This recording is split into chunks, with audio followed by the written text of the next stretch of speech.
Welcome guys, so this is one draft number 19. Let's get straight into it.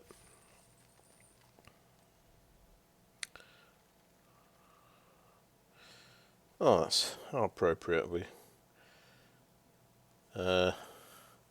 Yes, we have all will be one. So this is going to be great in a red-green proliferate deck with oil tokens.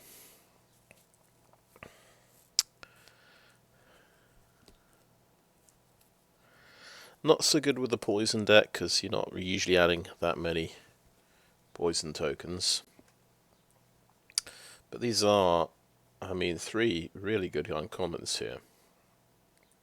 Onyx Sentry will tempt me to play red-white, but white is a bit short of oil tokens, really, isn't it? I think there's Norn's Wellspring is one, and the Bladed Ambassador is another one, but there's only about two, and it's a rare and an uncommon. I'm already thinking I want to build around this card because it's great, and I've had it twice before, and I've either not drawn it or it's done nothing. So it's unfinished business, and the best card to go with it would be Evolving Adaptive, isn't it? I think from out of the uncommons. But if we look elsewhere here, I mean, this gets oil counters when my other things die. That's a payoff for having oil tokens. Okay, this basically turns into a Prodigal Sorcerer can do a point of damage every turn. That gets 2 oil counters. Is it just for... Yeah, when you put 1 or more counters on a permanent or player, it deals that much damage. Okay. And there's the Volt Charge, which arguably maybe you should just go for the Volt Charge here. Maybe it's better than Evolving Adaptive. It's removal spell and it's doing Proliferate as well.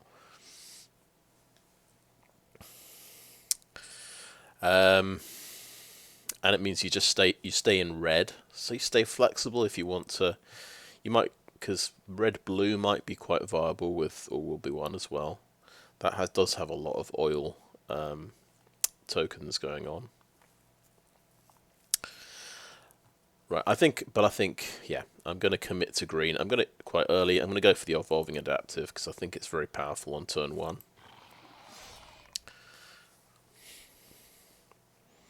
Okay, Cacophony Scamp. So, yeah, this can proliferate when it gets through and you sacrifice it. And then it can deal damage equal to its power. So it's good with things that pump power. So it's more for the equipment deck, I would say, this card. It's got better synergy there. Urabrask's Anointer is another payoff for having oil counters, which is probably our plan. So I think I quite like this card. Avoiding Hybrid is great, but it's a different deck completely. Swordblade Scamp gets oil counters from non-creature spells, so that's quite good. So yeah, I think it's clearly the Urabrask's Anointer. Also, that's got 4 power. What I misread Evolving Adaptive before. It's the sentence, whenever another creature enters the battlefield under your control, if that creature has greater power or toughness than Evolving Adaptive, it gets an oil counter. You got to, so I didn't realize it was tough. It affects toughness as well. So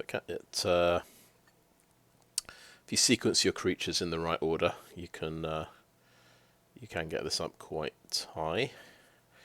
So the best uncommon for the deck is Atraxa Skitterfang, because this comes in with 3 oil counters, which is going to be pretty amazing. And then if we go down here, Carnivorous Canopy does a proliferate. So pick 12 from here. We could pick up the Canopy, but yeah, go for the Skitterfang. So we've got pretty synergistic picks so far. Okay, this does a proliferate. And you can bring something back from the graveyard. You could bring back All Will Be One if it gets disenchanted, of course. Tainted Observer's quite tempting, because this is a lot of proliferate, potentially, in the late game. Possibly quite worth splashing for. I can see we're going to have a difficult decision because we've also got Hexgold Slash. Very good removal spell. I think it's looking red-green. We're definitely playing red. So this is sort of a bit out of the way. Keep it simple, just take the Hexgold Slash, I think. Right, just a second.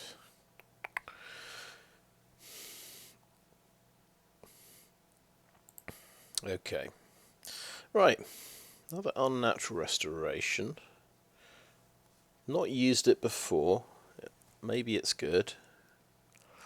But we also have a Predation Steward, which would be my... I don't have any 2-drops yet. That would be a relevant 2-drop creature.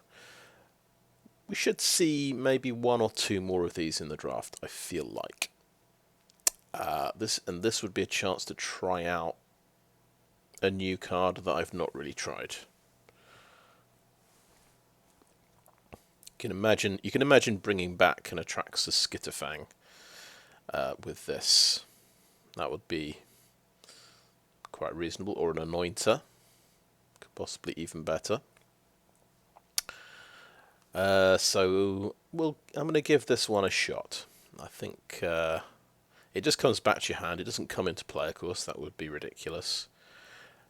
So you won't get the thing you're bringing back isn't getting a benefit from the proliferate trigger, but that's the trigger's there just as an added bonus. So I am going to try that card out. And okay, Scamp gets counters. Got an equipment card. Got a good 2-drop. Yep, quite a threatening 2-drop. Good for pumping the adaptive, even on turn 3. That's an argument for the Stalker. Well, there's a Tyrannax Atrocity, so just a good 5-drop poison creature. I think I'll take... I need 2-drops. I'd rather have the Stalker, because my late game is all about oil.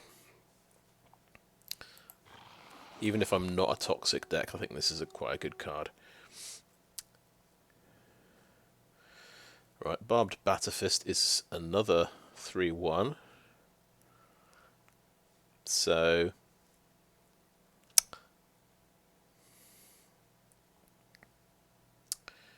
doesn't do anything with tokens. At least this is adding poison tokens. But there's also the Dune Mover, which if we do decide to splash a 3rd colour, that's very helpful.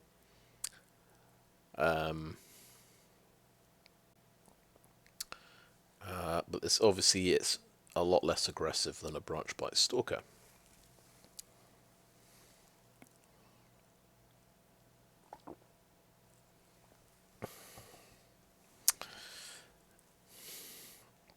I think we'll get another Dune Mover, maybe a couple more. I think we'll take the aggressive Branchblight Stalker. Correct. Big creature with equipment affinity, so we're not looking for that really. Free from Flash, it puts 2 oil counters on, so that's a synergistic combat trick. Copper Longlegs is more of a defensive creature to stop small flyers, and it can proliferate, so that can help our deck. And I want to fill out the creatures before I pick combat tricks. So yeah, that gets the nod. Okay, here we have quite a selection of cards. So Forge Hammer Centurion, I think, is thumbs down. It's too much effort to put counters on this. This is a payoff for having oil counters. So it's quite good, but it's better to have actual oil counters. So Predation Steward, decent 2-drop, but Rustvine Cultivator would be a ramp card, and we don't have any ramp cards, so I think having at least one of these seems good, and it can add oil counters to itself, so it's slightly better than the Steward in terms of all will be one. I reckon over time it's better. So yeah, pick that one. Okay. So Swordblade Scamp is synergistic with all will be one. Sky Scything Golf is just a huge creature. I think I'll take the Scamp. I'll take the synergistic card. We've got now. You probably only want a couple of 1-drops, and we do have 4. Carnivorous Canopy is synergistic, so we'll take that. Spore Slinger can do a Proliferate, so we'll take that. And sideboard that. There's quite a lot of green cards, I notice. Okay, Argentum Masticore. Okay, yeah, let's pick up our second copy of that. Obviously we can play that in the deck, and it's pretty good. You are discarding cards to blow things up. So it's sort of, there's an argument it goes well with our Unnatural Restoration. Maybe we can bring something back that could work quite well. Now we see a Tyvar stand. I don't see this card very often. I'm quite tempted to pick this. It doesn't synergize with all will be one, but it just seems like it seems like the combat trick. Then we've got another free from Flash, Swordblade Scamp, another Branchblight Stalker. Yeah. Take the Tyvar stand, and something will wheel around, I would say.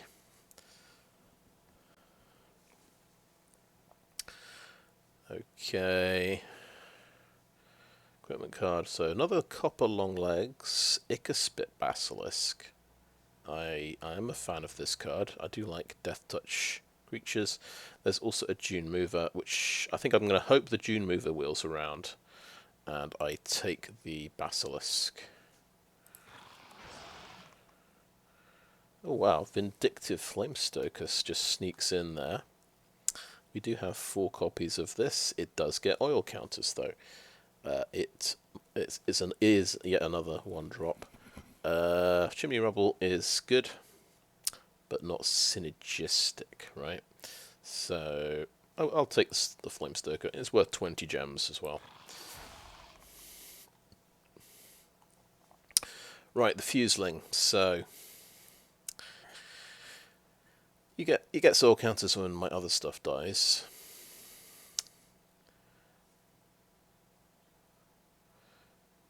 There's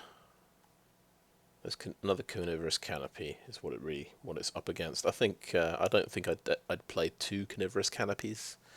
I think that's a bit of a risk, so we'll take a Fuseling. We might not play it. Okay, got Battlefist or Bladegraft Aspirant, and it's just purely a quest. Oh, there's also Sky Scything Golfer, but which do we want? 2-drops or 3-drops? Actually, I think we want 7 2-drops and 6 3-drops usually. So I might take the Battlefist just as a 2-drop, just to fit that hole in the deck. I think we could take Battlefist, but Plague Nurse is more exciting. We're a bit short on 4-drops, so yeah, I think Plague Nurse makes sense. We got a couple of these early toxic things. And then we've got probably the best uncommon for oil, which is Magmatic Sprinter. We will gladly take that. There's also Furnace Strider, I should point out.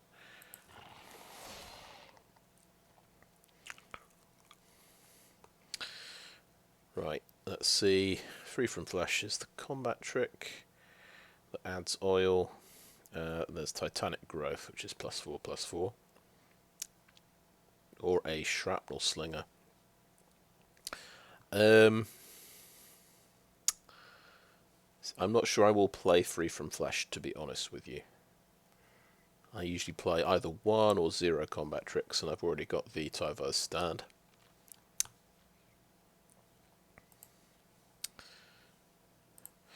I think I'll play. I just need another 2-drop to just, a bit of filler basically, and I'll take Shrapnel Slinger, which hopefully I can replace with something better. The Swordblade Scamp again, Sword Singer, or a Branchblight Stalker. I like the Stalker of those, and that puts me on 7 2-drops. I think here we're going to replace the Shrapnel Slinger with a Dune Mover. That will add a bit of consistency. Chimney Rabble, I think I like better. Maybe Thriller Possibility for the sideboard.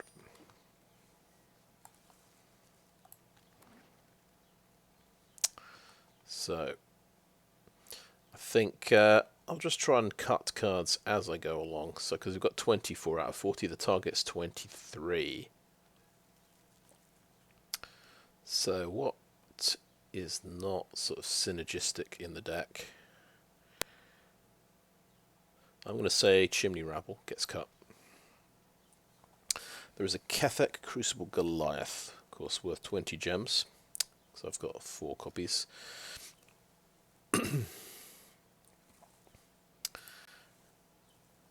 Okay, oh yeah, we could do with another 3-drop. We've got 5 3-drops at the moment. Cankerbloom's a really good 2-drop.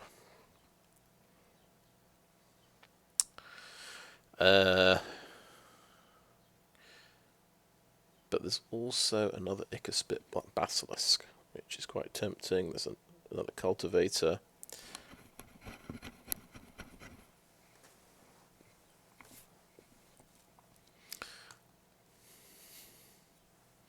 But Cankerbloom's another really aggressive 2-drop, because I've got 3 of the 3/1s, and this is a 3/2.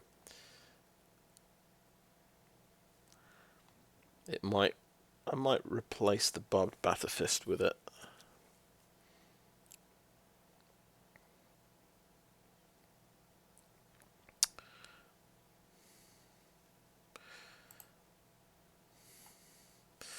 Yeah, there's also could go for Molten Rebuke, but I'll take the Cankerbloom. So yeah, that's replacing Batterfist. Yeah, we could we could drop Unnatural Restoration. Maybe we just want to be aggressive. Okay, we can take a second Skitterfang, or the Ichorspit Basilisk, or a Ruthless Predation. Yeah, we might. I think we want another removal card. I'll take the Predation. Goes well with the Death Touches as well. Okay, Lattice-Blade Mantis has oil tokens. Decent 4-drop. I think I'll take that.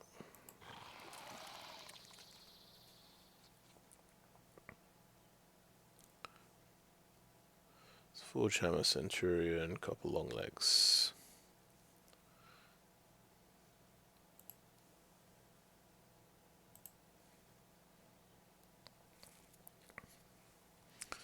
I'll take a Centurion.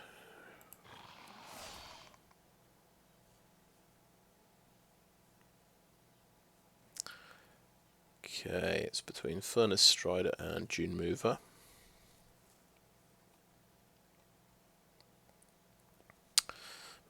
We've already got a couple of good 5-drops. Maybe we can take a Furnace Strider.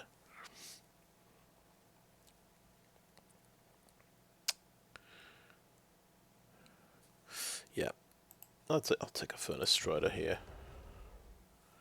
Wow, Atraxa Skitterfang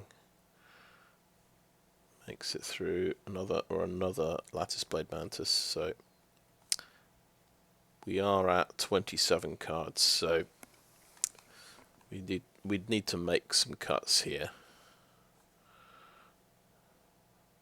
So yeah, I don't care about the Swordblade Scamp that much.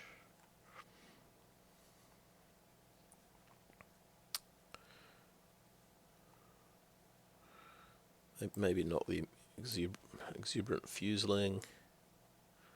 Drop the Fist.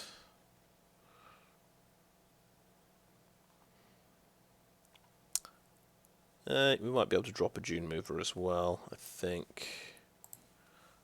Yeah, that puts us on 6 things.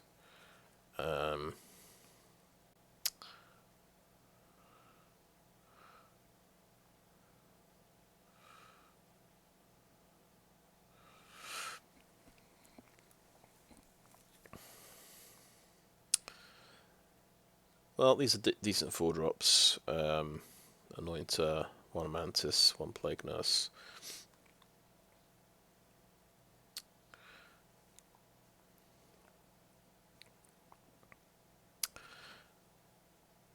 I feel like a second Skitterfang might be better.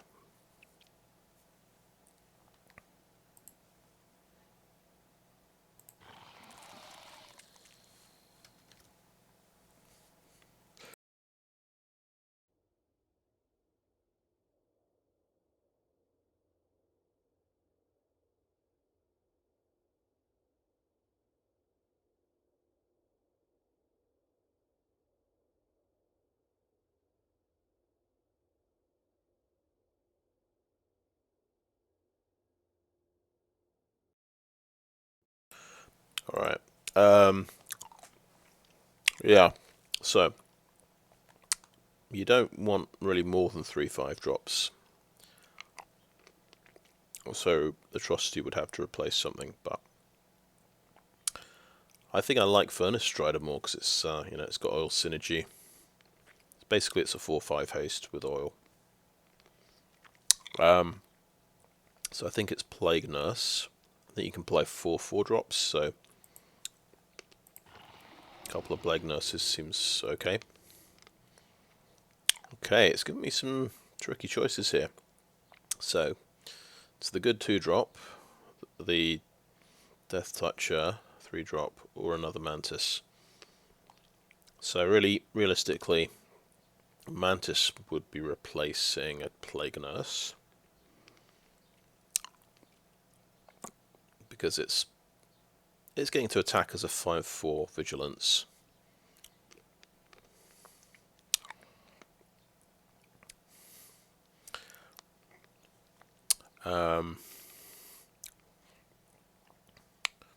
But we can definitely keep these 4/drops. I think a second Basilisk is an upgrade on Spore Singer, Centurion, or Canopy.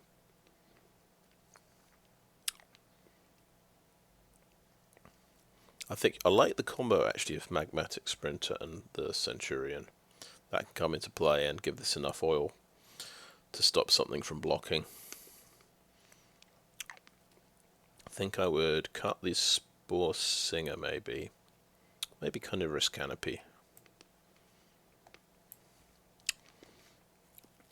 If we look at the 2-drops, we've got 3 Stalkers already.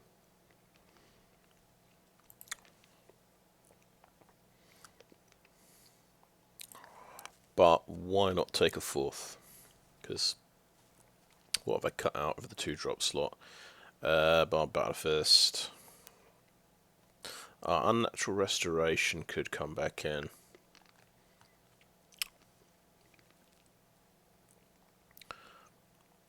I think we could drop Spore Singer for another Basilisk. Yes, a question of whether you want to go a bit defensive or more aggressive.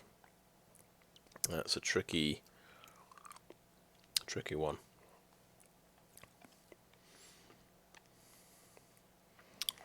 I'll go for another Basilisk, actually.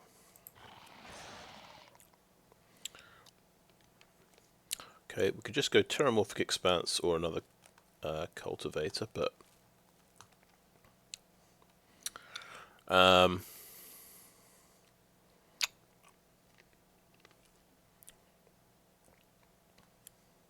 do we drop a Flame Stoker? Do we have too many creatures? We've actually got 20 creatures, so I think on that we're just not going to get many oil counters on the Flame Stoker, so I think we'll drop it. That takes us down to 23, so this is what we're looking at, and then we'd have to find room for the Cultivator. I think I like the idea of having 2 Cultivators. I don't like the idea of having to cut something.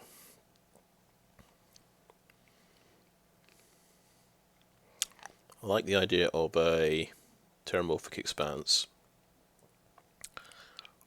I like having 8 forests, 8 mountains, and 1 Terramorphic Expanse. That makes sense to me. You can get away with 1 tap land, so yeah, I'm going to go with that.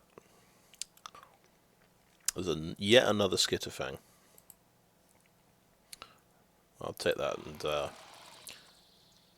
we'll have to think later about whether we're fitting that in.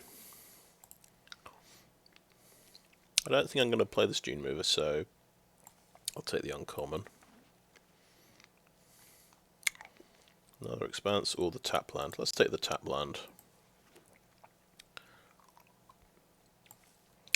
Lots of Dune Movers late.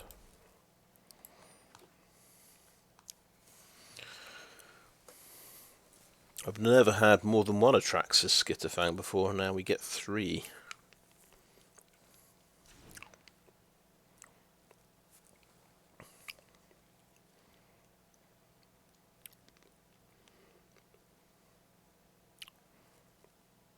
So actually we only need to cut 1 card. We were cutting as we went along. Look at the mana curve. Oh, it's 6 2-drops and 7 3-drops. So obviously we're cutting a 3-drop.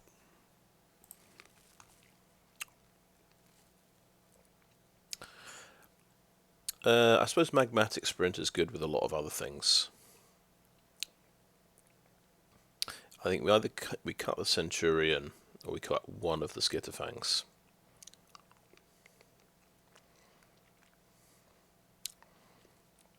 But I think because we'll be 1 deck, we really like these oil counters, the 3 oil counters coming into play. So we drop the Centurion actually.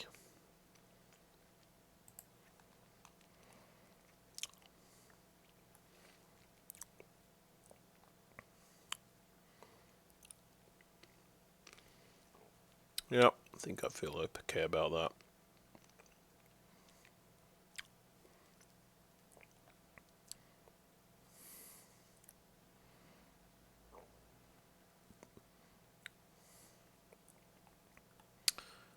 And it wants to, yeah, it is a predominantly green, 14 green and 5 red.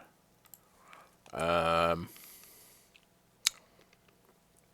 all will be 1 is double red, you see. I think we have to be 8 and 8.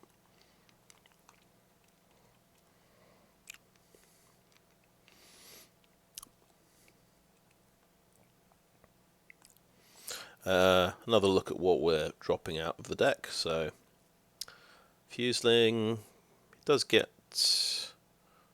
1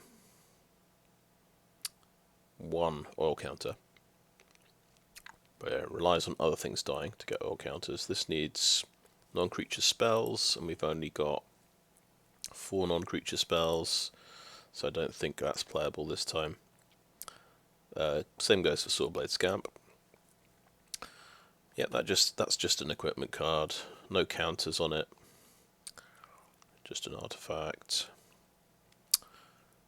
Yep, discard and draw 2 is quite handy sometimes, but this only gets counters when things die. This doesn't get counters. This is quite a cool card, but I'm going for a kind of an aggro build. We'll just try and be, we'll try and be aggressive, I think, and just run over players.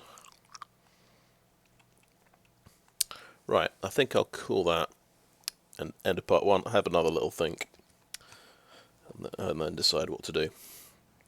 So, thanks for watching so far. Right, yeah, I had a bit of a think. I have made one change, so I brought Unnatural Restoration back in. I think this card's interesting, and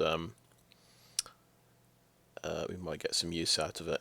So I had to drop.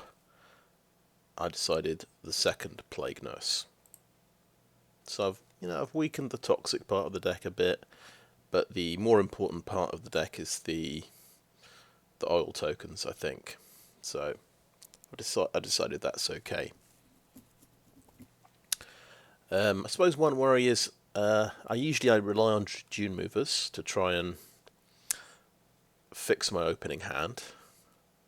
We're not playing the Dune Movers. I've got really just Rustvine Cultivator to ramp with. So I might have to mulligan just a little bit more often with this deck, but I think it's more aggressive playing the Stalkers, sort of 3/1 Toxic 2. I like the idea of playing these. So yeah, I might have to mulligan just a bit more often. I hardly ever mulligan in the first place, so it's just something I have to think about a bit more.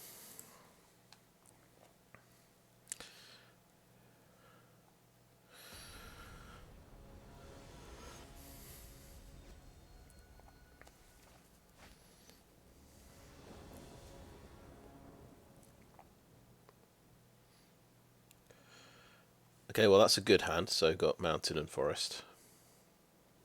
We've got a 2-drop, 4-drop, Hexgold Slash, that seems good. And we even get to go first, which is amazing. Right, let's just check everything's working, yeah.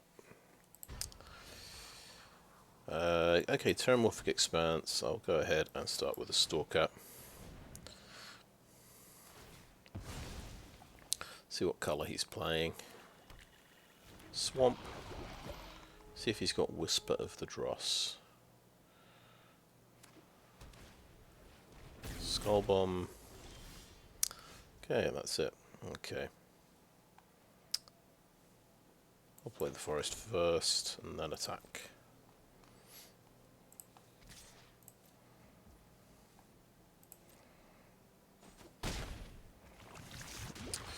And play Longlegs. And it's going to keep green open, but I don't think I'm going to save anything with Tyvar's stand, to be honest. I'd rather have Hexgold Slash up.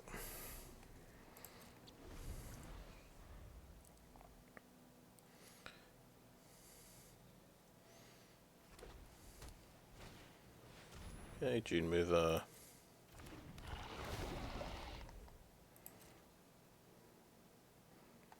Can trade with a Stalker. So we'll just slash it. We might come to regret that, but it's the aggressive play.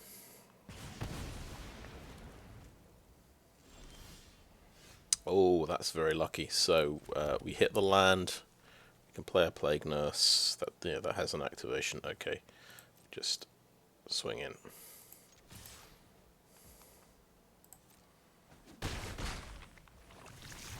Close and 4, then Plague Nurse.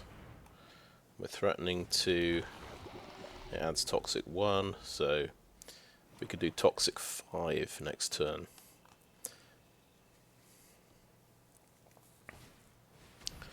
got a blocker. The Rat King. Unfortunately, my Anointer doesn't hit anything.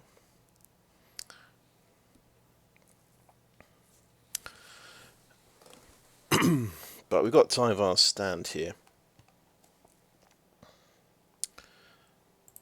I can swing with these two guys. He found a chittering skitterling. That's pretty impressive.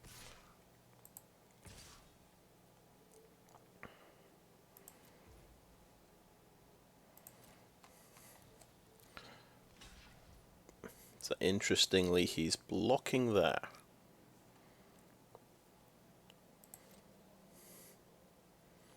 Something's happening. It's a Zealot's Conviction. If I was corrupted, that would give him first strike. So we'll just do a 1-point Tyvar stand.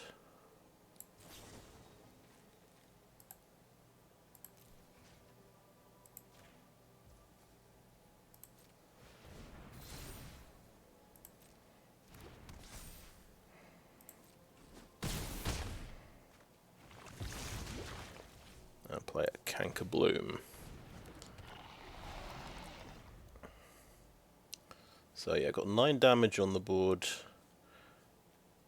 Potentially 5 poison.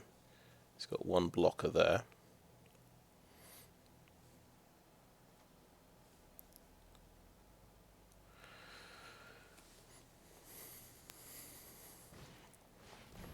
Okay, 3/4.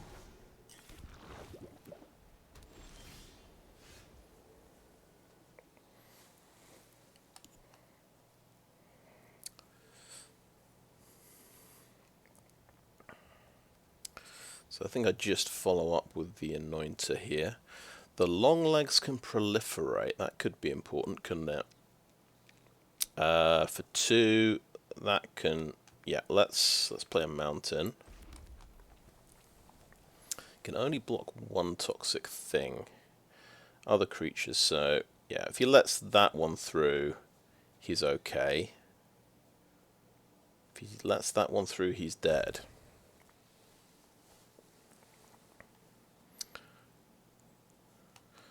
Okay. But it means I can hit for 7. So that's what I'll do. I'll attack for 7.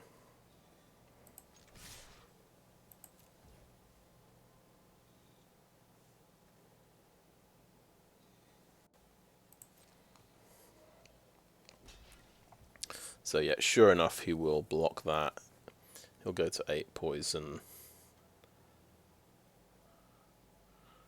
I can proliferate twice. Isn't that interesting?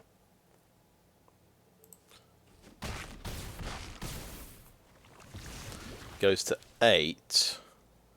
Sacrifice this, proliferate. Sacrifice this, proliferate. Yeah? Yeah. Isn't that interesting? Quick poison win.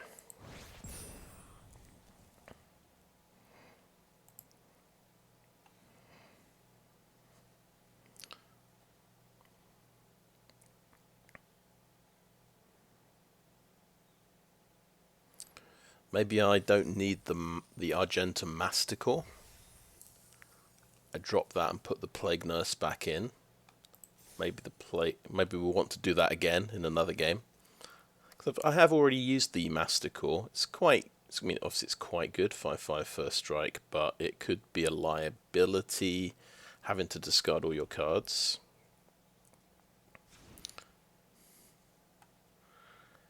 So I'm gonna drop it. Yeah, don't need it. Plague Nurse is better.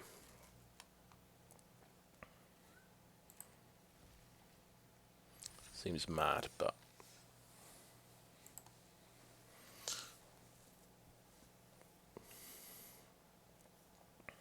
I've already got a ridiculous 5-drop.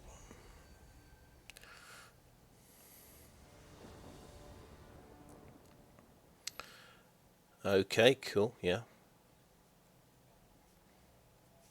Decent opening hand, 2-drop and a 4-drop. but we're on the draw this time.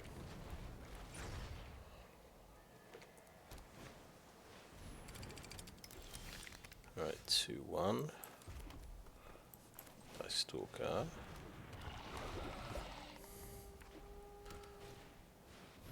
Eye of Malcator.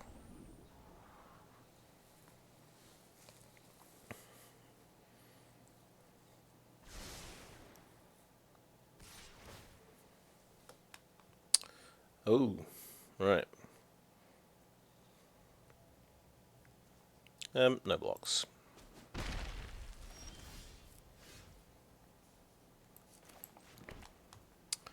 Play another Stalker and attack.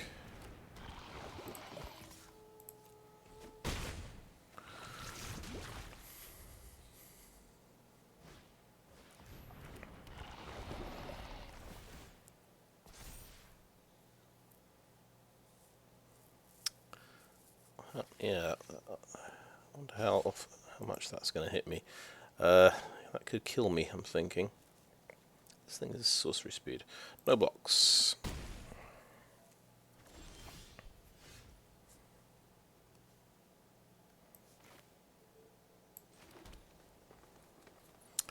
So obviously both of these things are going to die.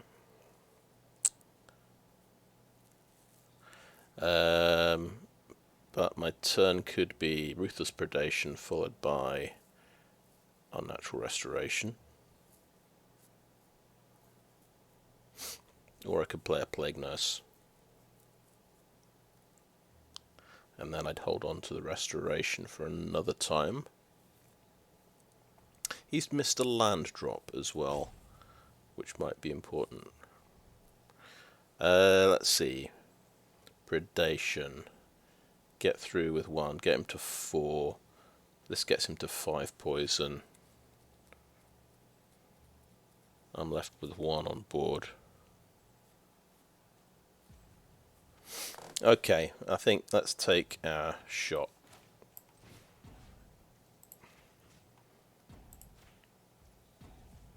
Right, shit. It gives me 3 toughness, so that's safe.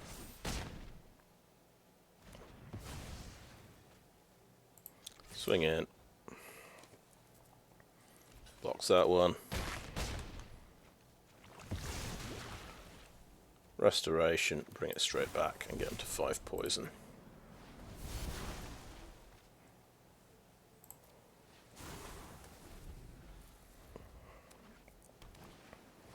Oh, well, that's probably the thing I should have killed. Never mind. Let's play Plague Nurse.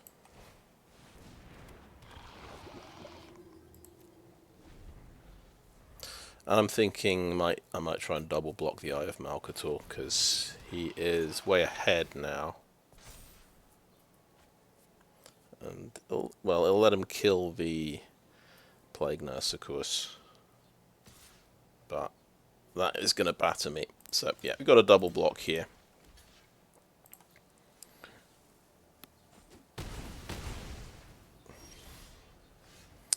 Well, bit of a Hail Mary. We're obviously not getting through his board there. I don't really want to double block a Transplant Theorist, so I'm going to play All Will Be One, and we'll just see if anything comes of it.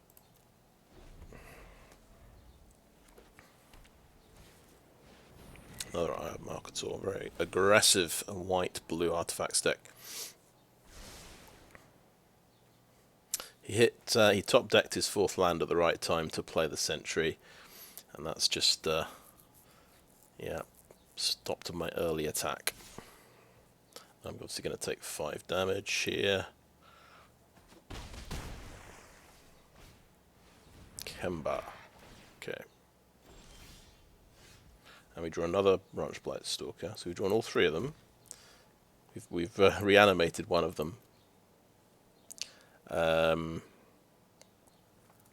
it's 4 mana to play those. It is 3 mana to play that. Use that. So we can do that and still play both of them. If it comes to it, right?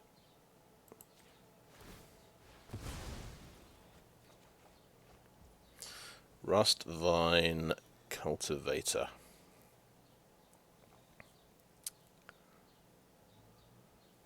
Okay, let's play both of them.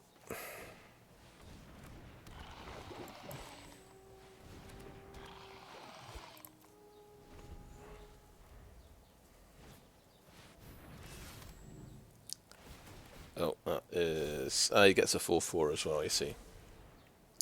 So, yeah, he beat the 3/1s.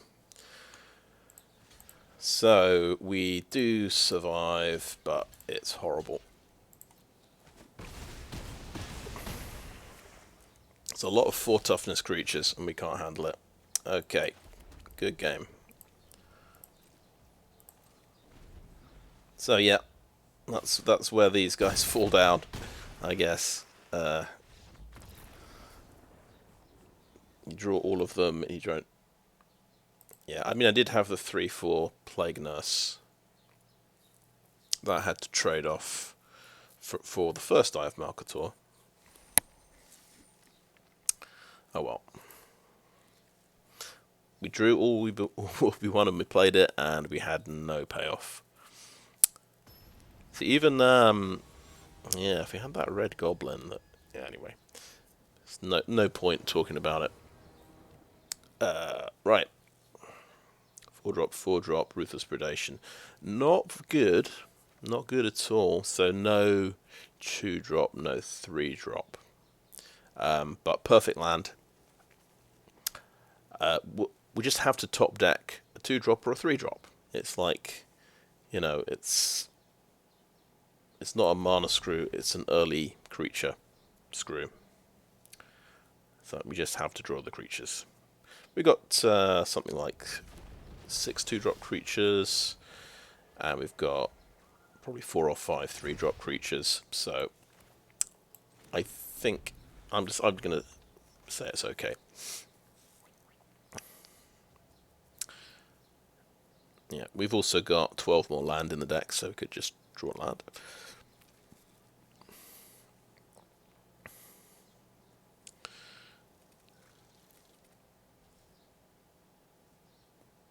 Right. He's gone into the tank.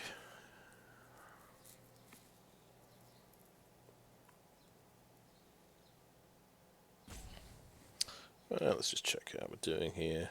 Yep. We did draw another land. So he's on 2 forests. He hasn't shown his second colour yet. And he didn't play something, which is good news. Now he's top decked a Cultivator, clearly.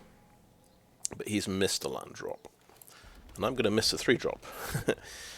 So we've both got problems, but his hand's going to be full of cards. He just needs to top deck land.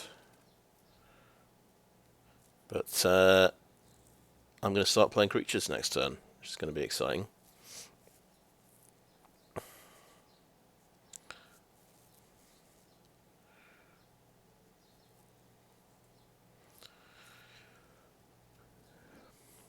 I'm just thinking I might go Plague Nurse first.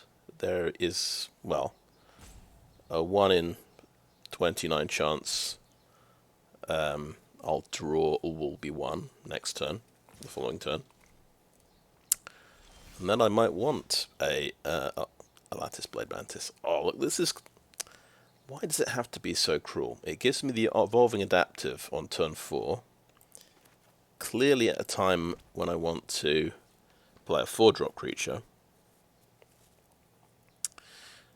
Well, okay, we're going to play the Plague Nurse. Luckily he's missed another land drop. That is good for us, so our slow start was not lethal.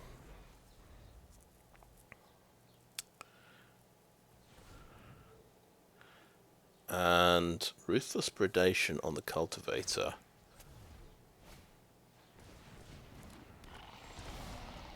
Could actually be very cruel here. Right. Another land. So, but we can go Adaptive into Lattice-Blade Mantis here. I think I won't kill his mana dude. It seems a little unsporting, and it also slows down my own development So it might not be the best move anyway.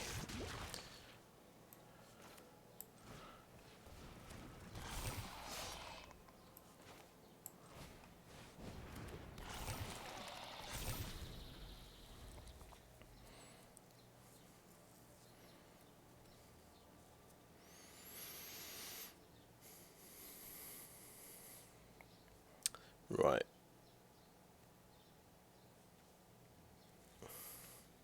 Just thinking, none of my dudes actually have trample. He did hit another forest, so he can get... no, he doesn't have an oil counter on that guy at the moment. And we don't have a creature, so this is obviously face planting into an Ichorplate Golem. He can double block, but we can keep Tyvar's stand up.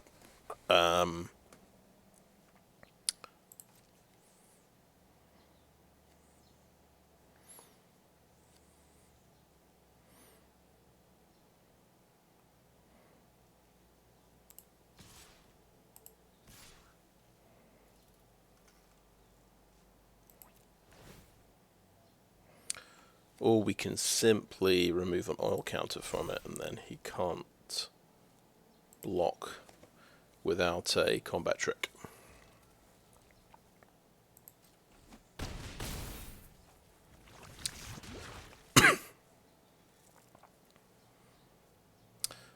And end turn. I'm not going to use my mana this turn. I mean, I could Ruthless Predation the Cultivator. But I think I'd rather take out the first big creature he plays, because it's only giving him mana every other turn. He hits a forest, so he can do a 5-drop. Well, we'll see if we can take it out, whatever it is. 4/4, yes we can. We can get that guy.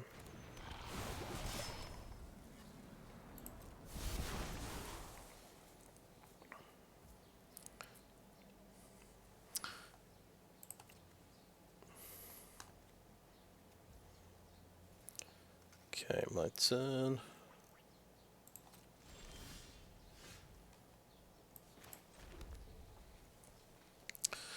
Right, so that's going to be 5/4. Actually, both of these have 4 toughness. That is going to be a fight card thing. Yeah, so Predation on this one gets to 5 toughness.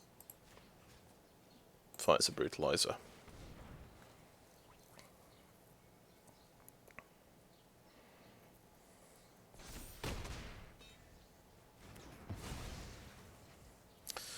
I'm thinking he probably wants to double block. No, he can single block, can't he? I can get through with 4 damage from with the Tyvar stand.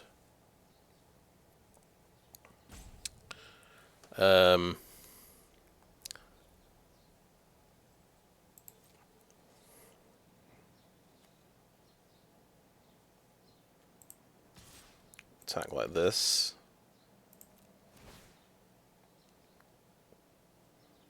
Yes. Next to blockers.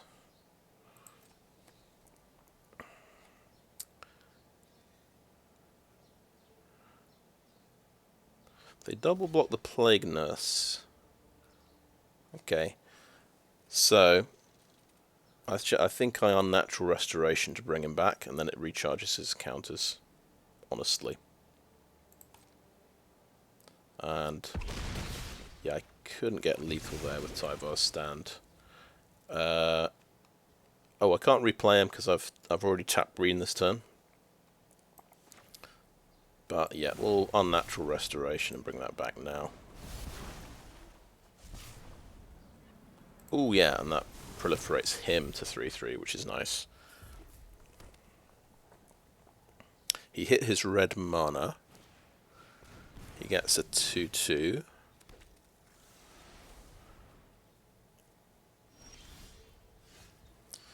Okay. Play the Mantis.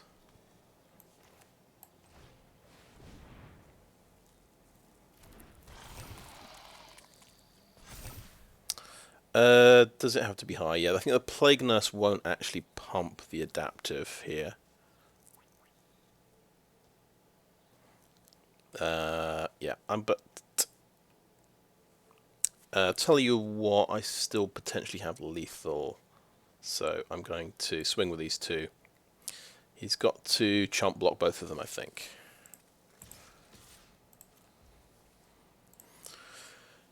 My knowledge of green instants isn't that good, but I don't think they have green has an instant speed removal spell. Oh, it might. Yeah, he might have infectious bite. So, yes, kill the golem. Do a 3-pointer on the evolving adaptive.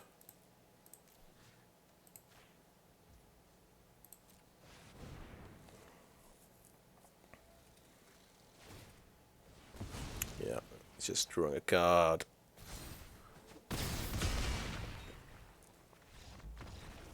Well, I kept a pretty slow opening hand there, but my reasoning was, I mean, 2-drop and 3-drop creatures are kind of like lands, in a sense. If you don't have them, you can hope to top deck them.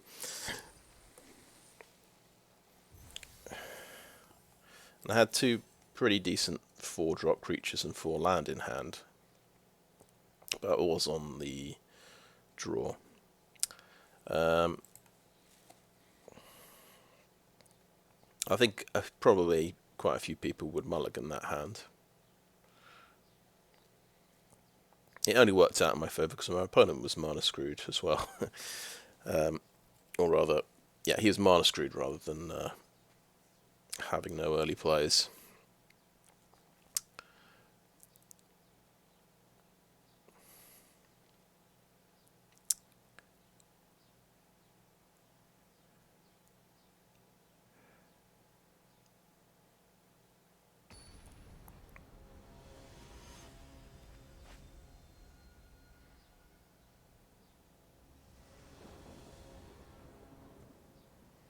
Okay, it's a 2-green hand. We've got 1 playable creature. We're going first. We really need to draw a land, but we've got 2 3-drops available if we draw a land. I think it's a dodgy keep. We've got a Tyvar stand. Potentially we can do that on turn 3 to win a fight. It's not good, is it? I mean, it's the situation my opponent was facing in the previous game, so I suppose it's only fair. I'll keep this. I know. I said at the start I need to think about mulliganing more, but I've got a 2-drop creature. I just need to draw that 1 land. There we go. Fortune has smiled upon me. We have drawn 1 land, and now it's looking pretty decent.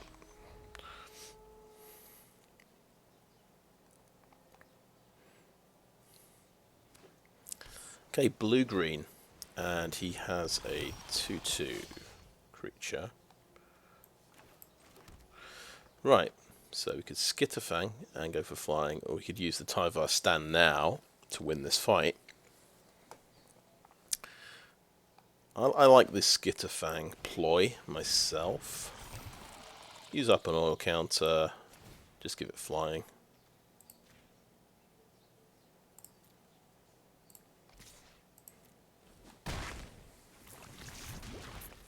So that gets through 3 times. 9 damage and 6 poison is not bad. He's got to be concerned about that to some extent.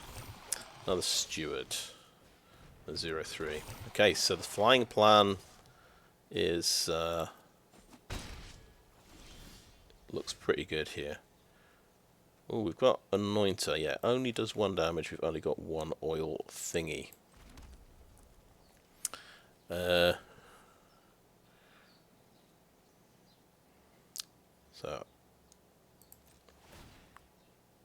yep. Give him flying.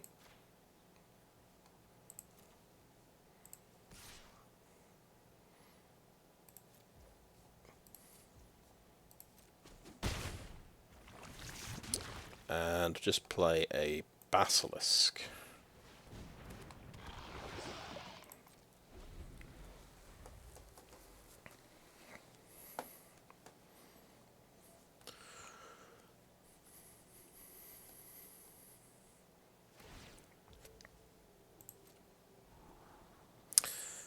You know what? For the Copper Longlegs, I play it and just sacrifice it to proliferate.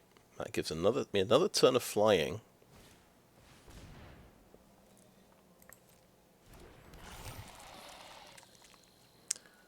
Which could be pretty important. That would get him to 8 poison. In fact, 9 poison overall. If this guy gets through for 2 more times. Okay.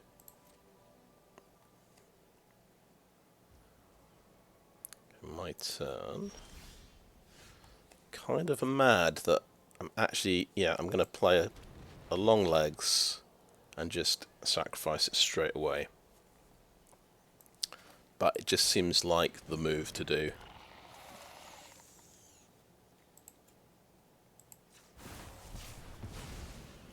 The route to victory.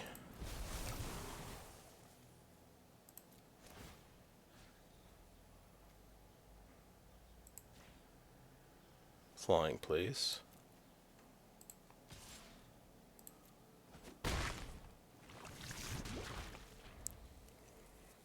Then I can get him to 9. If he can get in again.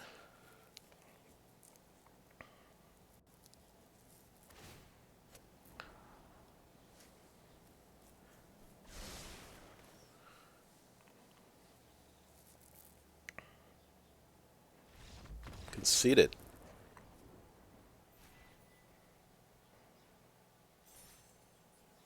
Yeah, he wasn't curious how it was going to get the last poison token. He just assumed. But that's a nice combo. So Branchblight Stalker, we've got 3 of those. We've got 3 Atraxa Skitterfangs. That can definitely win games. Okay, we get to 50-50. That's pretty cool.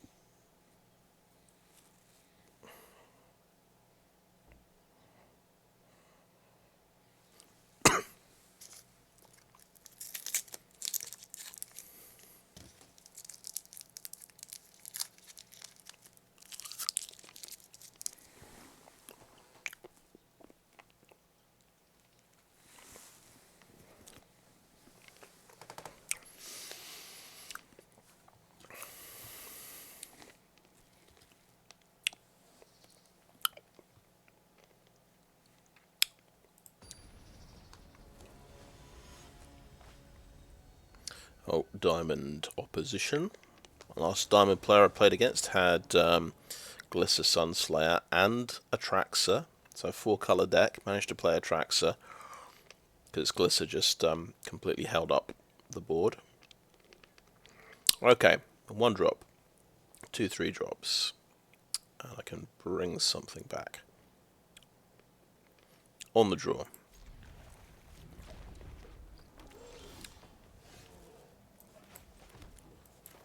We've got a faster opener. We're going to be missing a 2-drop.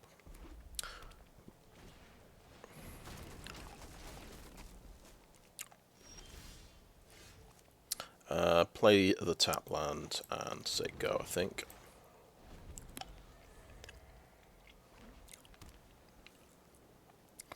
So I think we play the Skitterfang. That is the big idea.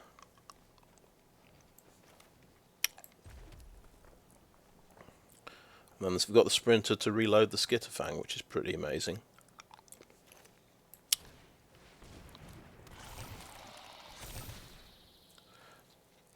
Yeah, I think we just start hitting with this. Could give him Death Touch and offer a trade, because we can always bring that back.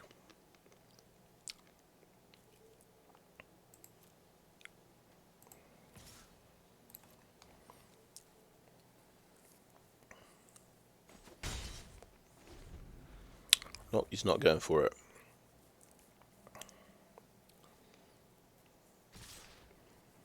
Okay, no blocks.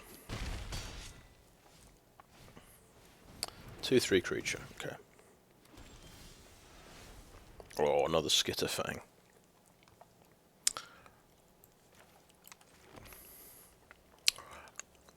Playing Skitterfang will not pump the adaptive to 3/3, but the Sprinter will. Oh no, the Sprinter pumps the adaptive to 4/4. For some reason I was thinking, oh yeah, put the oil counters on the Skitterfang and I'll never run out. No, that's even more gross.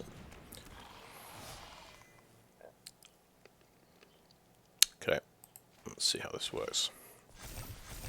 5/5, nice. Take an oil counter off and go ahead and give this lifelink now.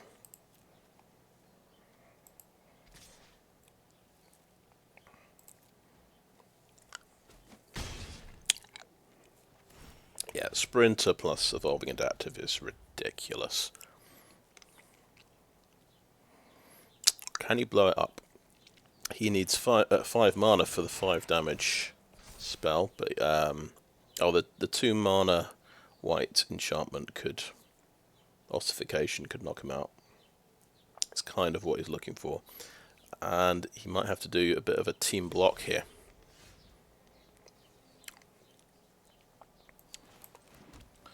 So, yeah, Sprinter.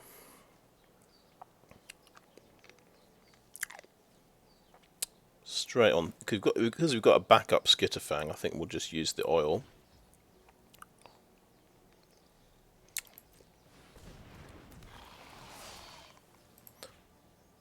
Pump it to 7/7. Go ahead, give it lifelink. Oh, how about flying? Let's just try and win the game. That's also a good a good thing to do. Go down to 6. That bounces back. Got 4 mana. He needs ossification or something like that. Planar Disruption's the other one.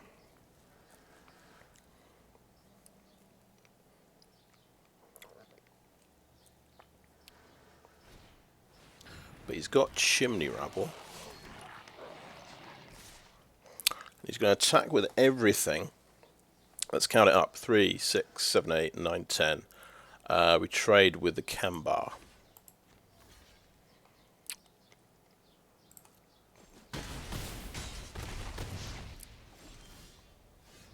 And I have, reveal, I have another Skitterfang.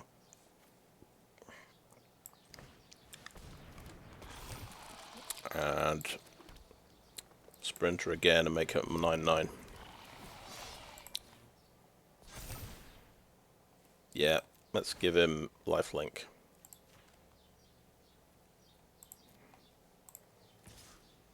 Oh, I fucked up.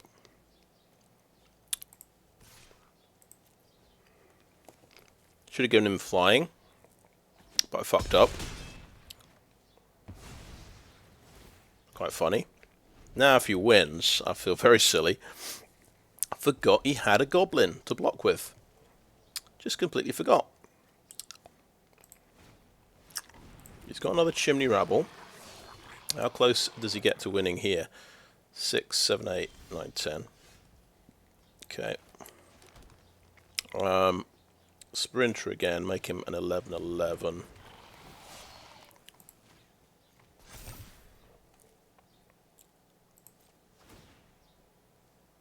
Remember to give him flying.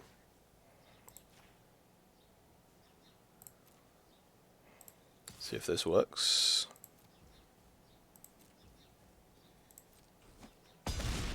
Well, that's what you need to beat a diamond player, you see. Ridiculous early game combo.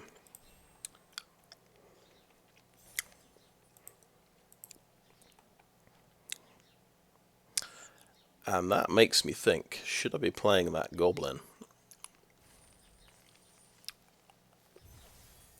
that gains power every time for the amount of oil he has? Quick look at the deck. But again, it gets very horrible trying to cut cards from the deck. So I'm thinking of Exuberant Fuseling. That would be the boy. So it would be another combo card with Sprinter. And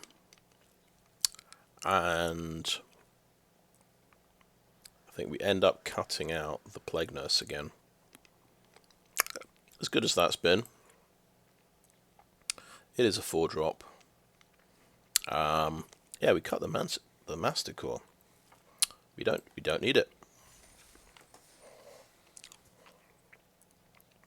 The Masticore's kind of a Hail Mary whenever nothing else has worked, because you are discarding a card every turn.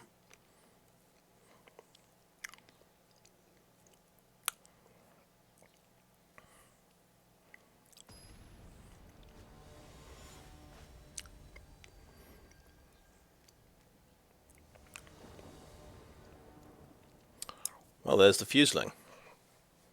Cool. Yeah, let's keep that. And we're even going first. That's nice.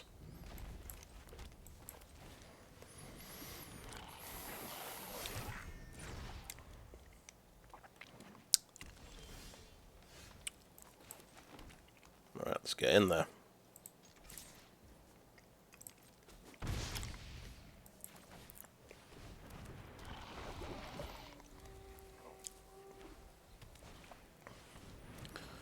Okay, Gene Mover. Alright.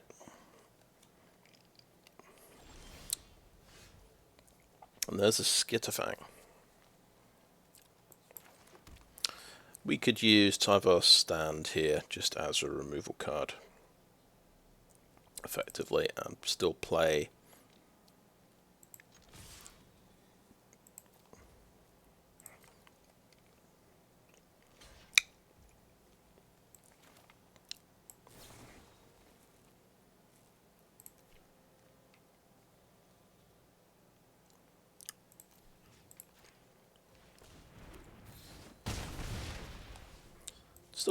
a Longlegs. Might be a waste. Yeah, that feels like that was a really stupid move. Oops.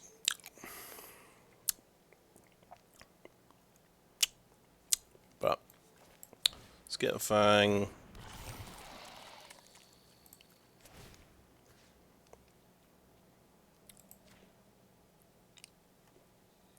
Go on, let's give it Death Touch. You want to trade with this, don't you?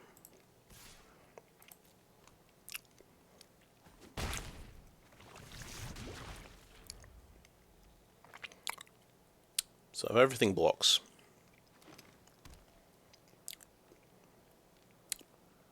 I've got 6 toughness, so he could kill Longlegs and Goblin, but he can't kill Longlegs and Skitterfang.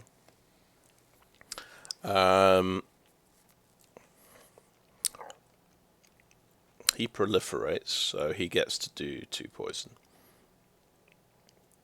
And if he's got the combat trick, then I have egg on my face, and I lose all my creatures. And I won't be able to kill him. So I'll do no blocks there. I think it's too early for a big risk like that.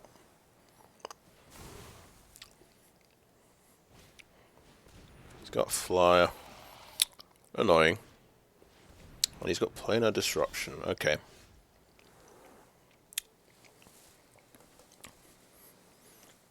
And yeah, we didn't hit the land we wanted. So that is, yeah, that's my threat taken care of.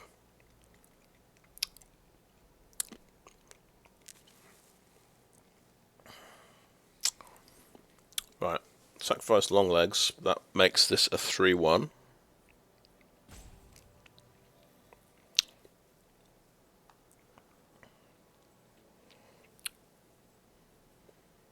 Which is interesting.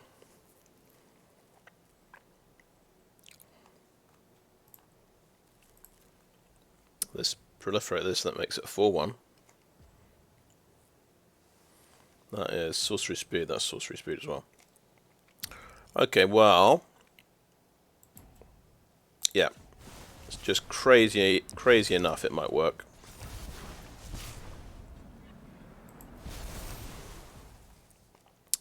And then, oh, let me bring back the Longlegs, of course. I was thinking I've got nothing in the graveyard to bring back. It's a disaster. Of course, I've got the Longlegs. Still trades off with the Glider. Doesn't give indestructible. So, decline. No attacks.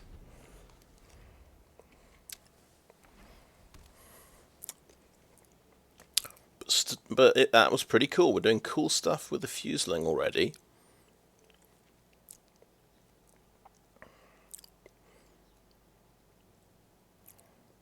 And the new card as well. That's doing something.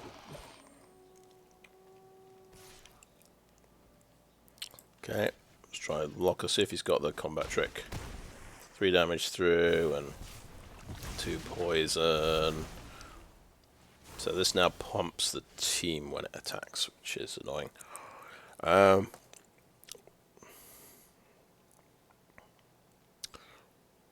Which makes that 4-2. Do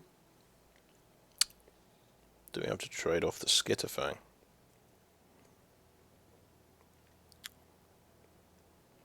Means that Longlegs can't trade with it. Basilisk can trade with it. If I want to keep the Skitterfang. I probably do want to keep the Skitterfang. So let's do that.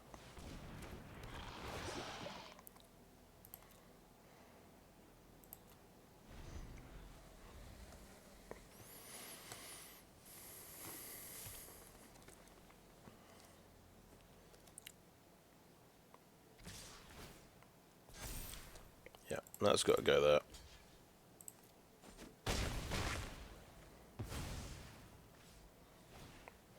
Yeah, big creature.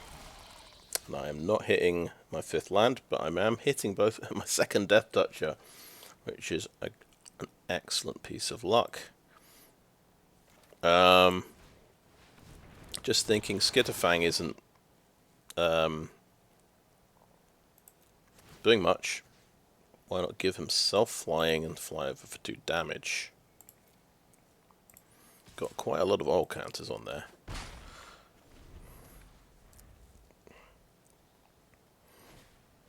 Oh no. Draws a card off that, gains 3 life. Another big creature.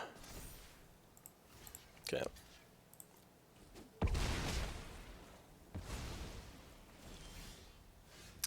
Ruthless Predation. Oh.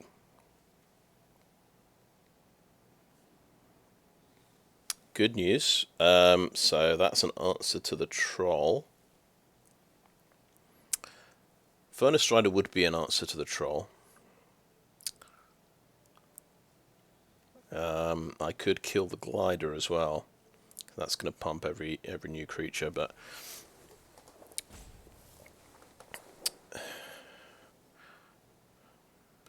Ruthless Predation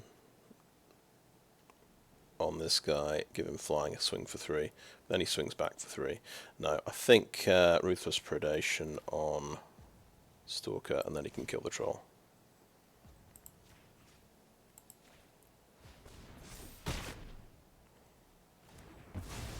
And they're both off the field. Play it, Copper Longlegs. I think maybe go for the lifelink option here. Get 2 life points back. Seems good.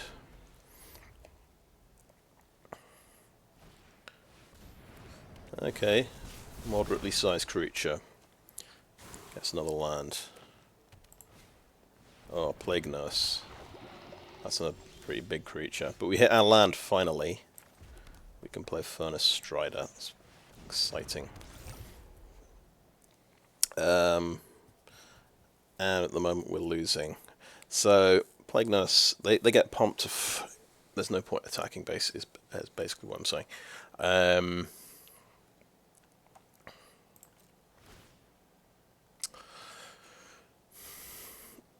Decline.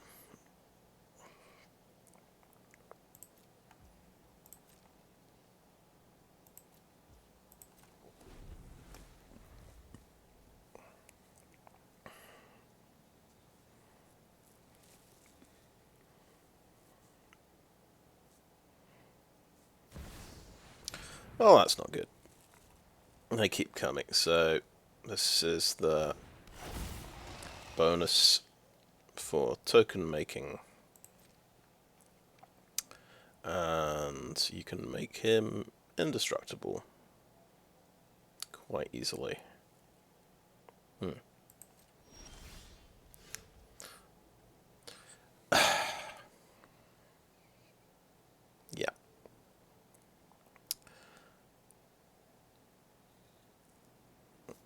Urabrask Anointer is just a bit short. We need another oil permanent, and then we can do 3 damage to something. Is it an emergency yet? That's swinging in as a 5/5.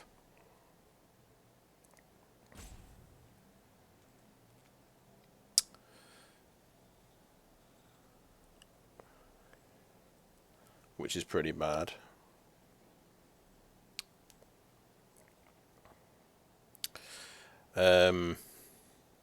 But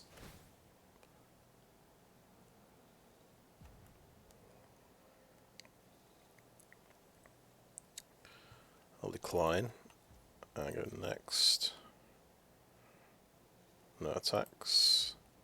And turn. Could always go face with the Anointer. It just seems like a waste to not take something off the board.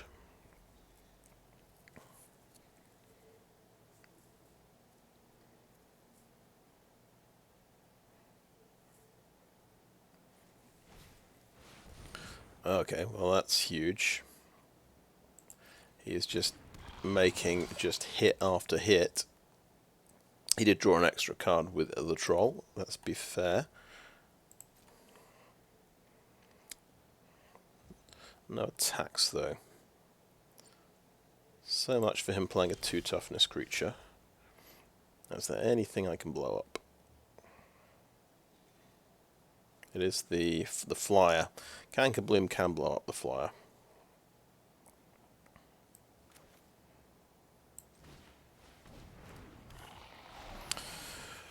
And it will stop Mondrak getting pumped to 5/5, which might be very important.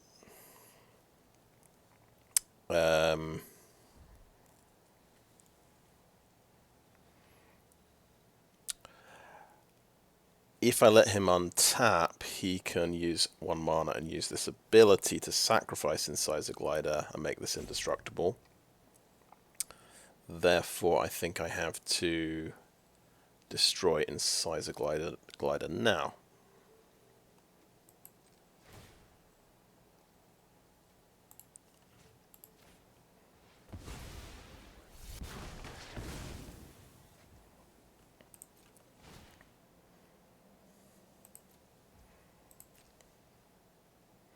Oh, I could have hit him. No, I can't really hit him.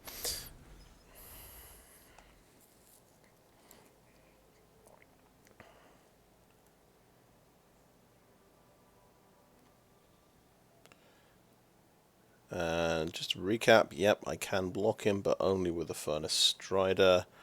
And I die instantly because he's got Toxic 6 and I'm on 4 poison. So actually, I had to play Anointer last turn, and then I would actually have a block on this. I could double block it and kill it. Damn. It's not a great situation in any case, but yeah, that's a bit of a miss when we're sort of just down to 1 card each. I have to do that, unfortunately.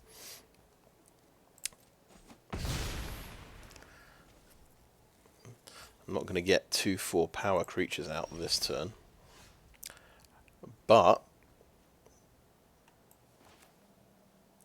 okay, I'm going to play the Anointer. There is an out here. We'll go for 2 damage to face. 1 damage, my mistake.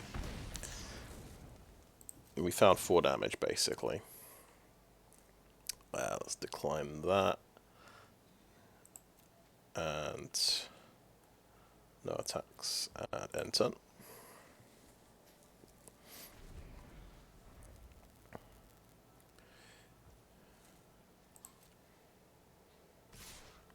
Yep, can just murder me with everything.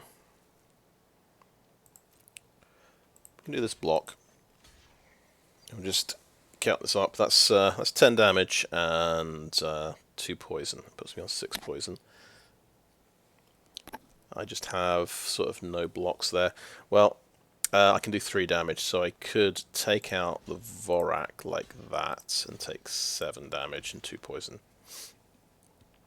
Well, the Vorak can only kill 1 of them, so that seems quite good. 3 blockers.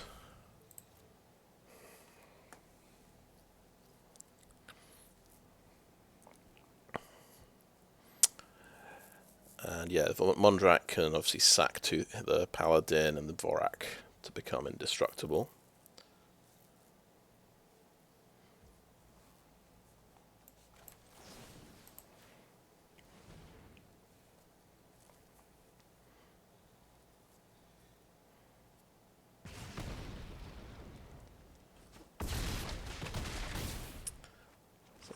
Might be the first time I've killed a Paladin of Predation. Feels pretty good.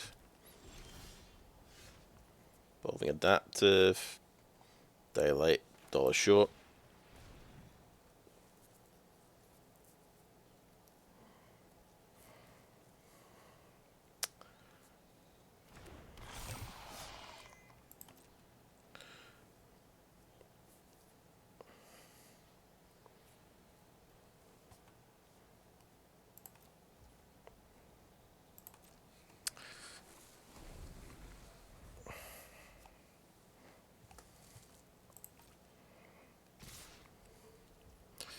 Right, we're on 4 life. We've got to block Mondrak. I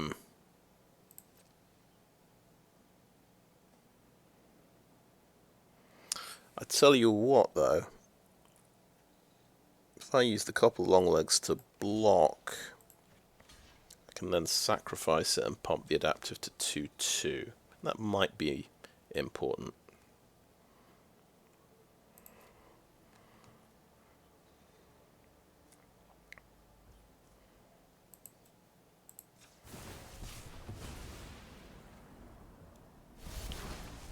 What's quite funny this game, I've only drawn 5 land, so all my cards have been really low impact. He's drawn 9 land and just drawn these. Well, he did draw. Vorak got him an extra land. Gorge Troll got him an extra card. So he had much higher impact cards.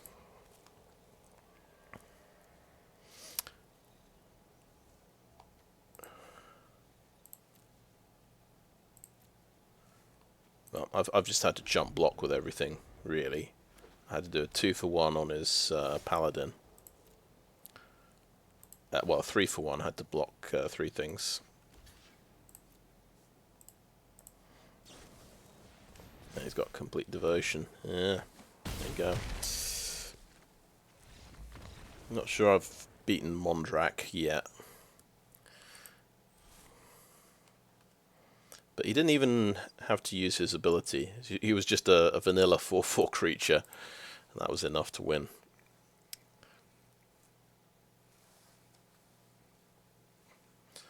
The other day, somebody played Mondrak followed by Malcator. So Malcator got 2 3/3 golems, which is pretty cool. So we're on 4 and 2. We're still alive.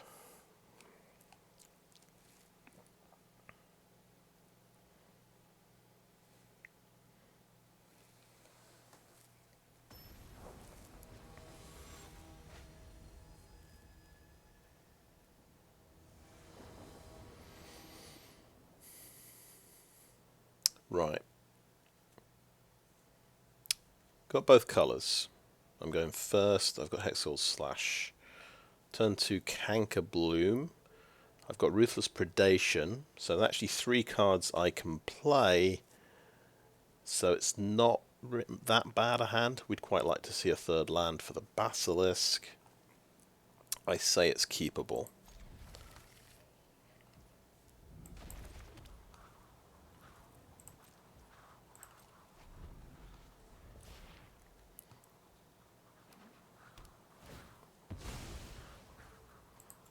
Okay, we're definitely going for a mountain. Mountain, mountain, mountain.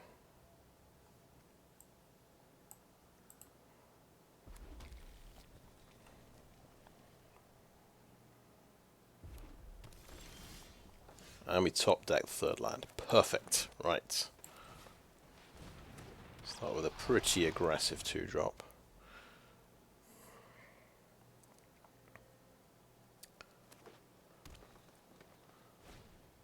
Dune Mover can obviously trade off.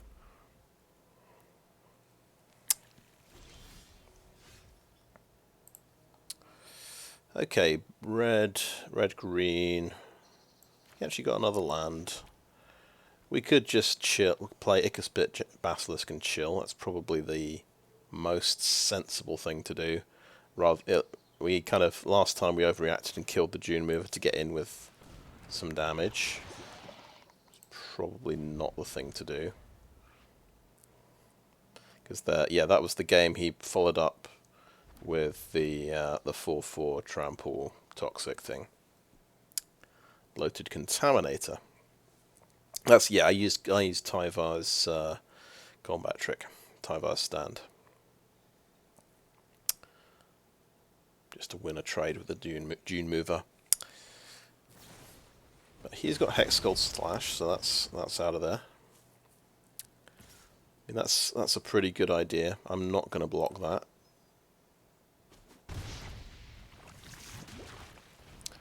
A Scrap Gorger, which will die to Ruthless Predation.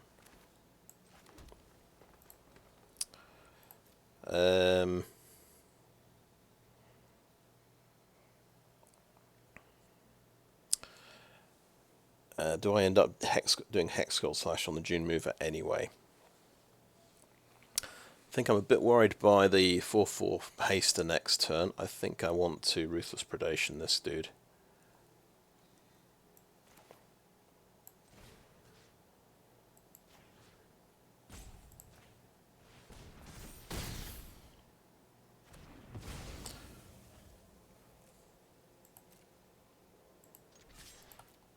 Swinging for 4 seems good. We could Hexgold Slash this now, or bring back a Basilisk now. I think, we don't get anything out of the Proliferate, but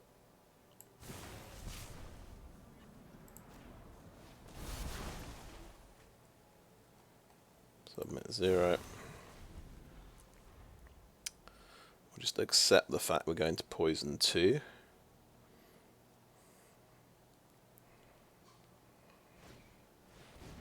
Okay, there's a Skitterfang. Well, that's a good target for Hexgold Slash.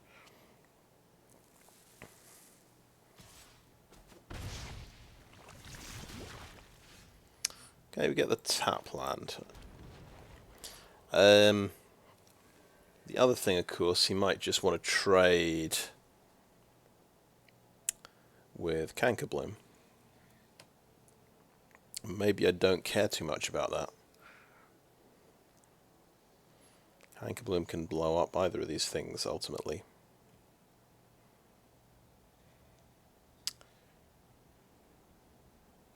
I can keep hold of my Hexgold Slash. Yeah, I'm okay with that. So if he wants to go for this trade, that's fine by me.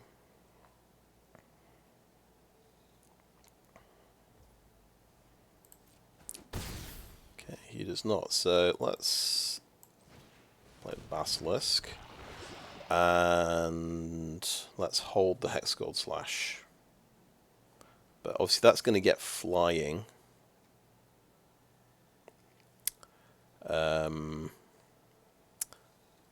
maybe that's a good target to shoot. I'm going to blow it up.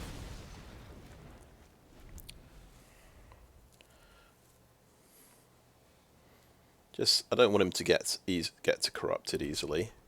He hit 4th land. He's got Volt Charge now for that, and that does get me to corrupted, and he can swing in for 4. Okay. But he is going to stay back to a block. Okay. We'll go Furnace Strider and Haste.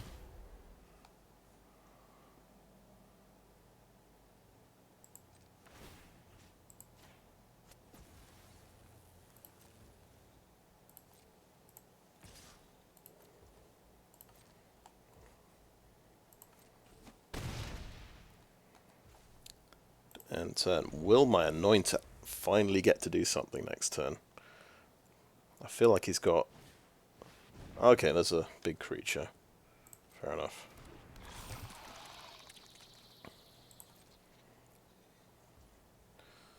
My turn. I think it will get to do something. It's pretty exciting. So, yeah, it's going to be 1 damage to the Dune Mover, like so. Nice. I can also give it haste and just swing in with everything.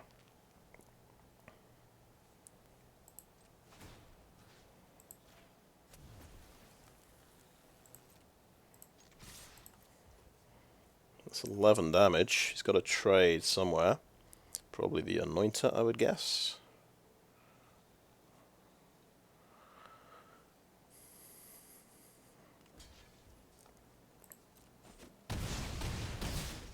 I'll play Cultivator.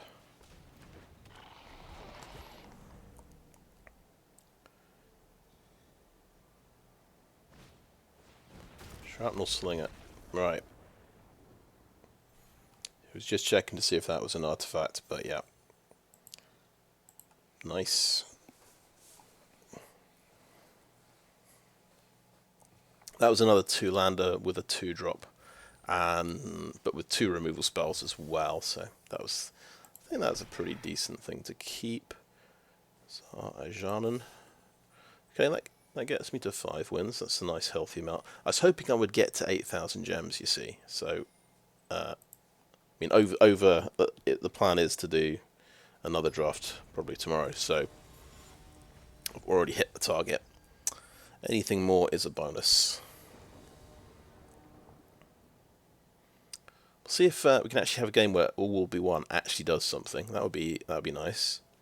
I'm going first. Looks like I do nothing turn 2, or I could proliferate and bring nothing back and get this to 2-1, which seems like a waste.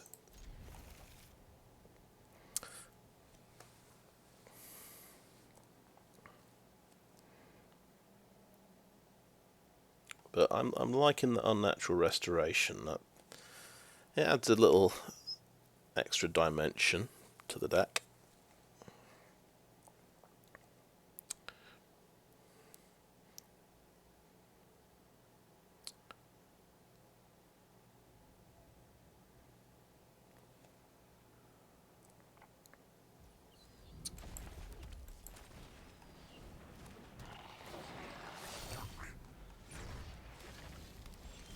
Okay, tap that. Oh, beautiful. An aggressive 2-drop to follow up.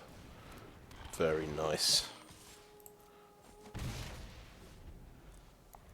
Is he playing red? No, he isn't. Thank God for that.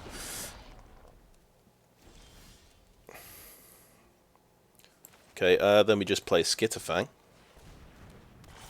And give the Stalker flying. Beautiful.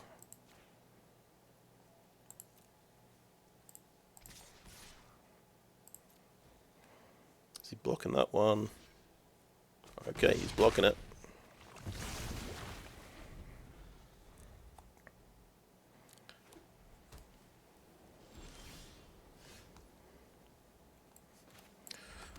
Okay, I think I go Skitterfang.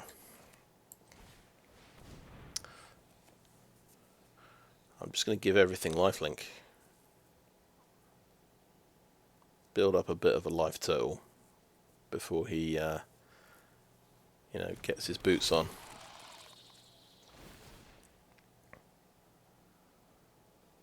Yeah. You're getting lifelink. Yeah.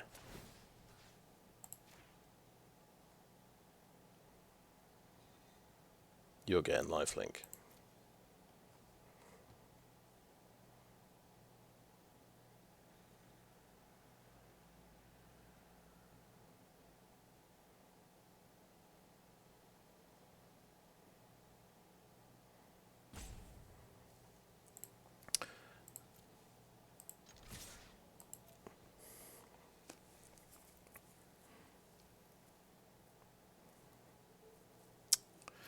What's he got at instant speed? What am I worried about here?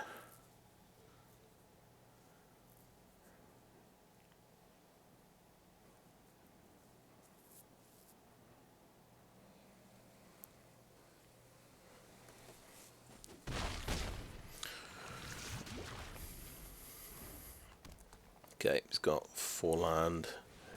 He's got the 3/4.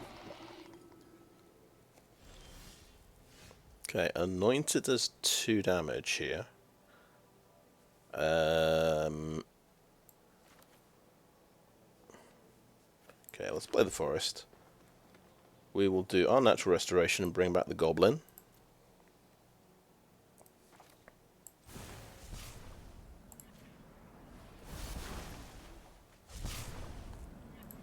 And the Proliferate's pretty good as well.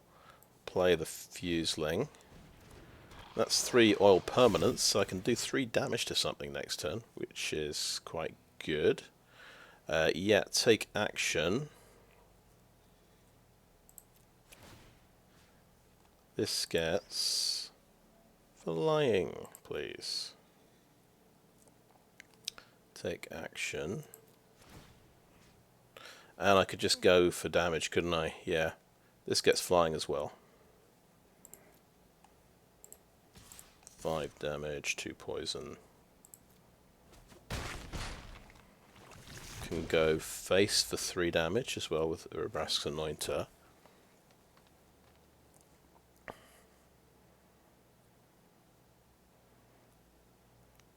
Five mana. I'm thinking it's about time for Tyrannak's Atrocity. He's got his own Skitterfang. Okay, he can get 3 life points back then. Because I'm not going to be blocking that. Unless he wants Vigilance, but... Yep, no blocks. It's a potential blocker tapped. Oh, that's got a planar disruption. Okie doke, right. So I can blow up Skitterfang. Swing for 5 damage. That is definitely on the cards. Because go face for 3 damage, and then these fly in for 4 damage. It's distinctly not lethal damage, so yeah, kill the Skitterfang. Is the Anointer going to be good for a 2nd game in a row, I think?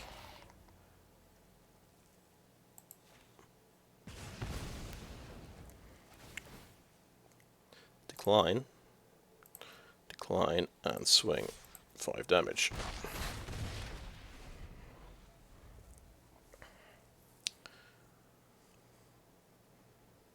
Two things can get flying here. He does, you see, he does have the Tyrannak's Atrocity.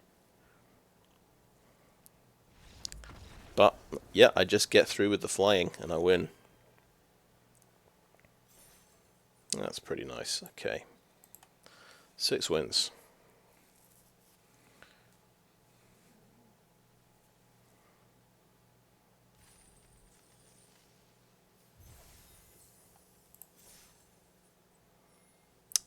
Very nice.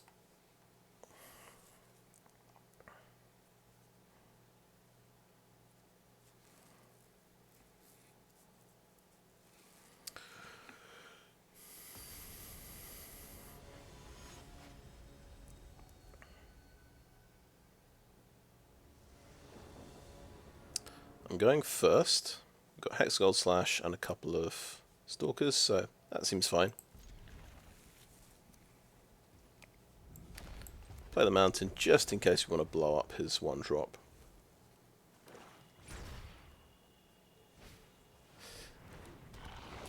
Yeah. I don't like that one. I'm sure I'll come to regret that decision, but at least it's sort of mana efficient. Because we do have an alternative 3-drop we could play here.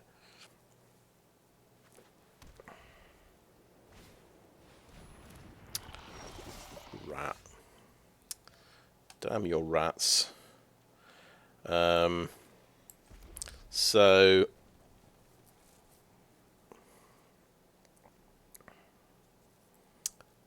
yeah, I don't want to run my Sprinter into that.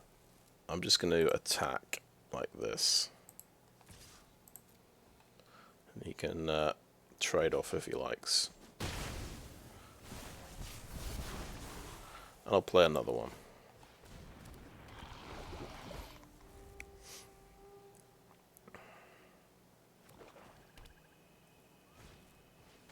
Vat of Rebirth. Another rat. Another rat. Okie doke, okie doke. Well, you're going to get a counter on your Vat of Rebirth. Possibly 2 counters depending on how the triggers get ordered. And then once you've got 4, you can bring something back, which is pretty amazing. I've never got Vat of Rebirth to work, unfortunately, but it's a good opener. It's very ratty. Well, that's an insect. It's not technically a rat.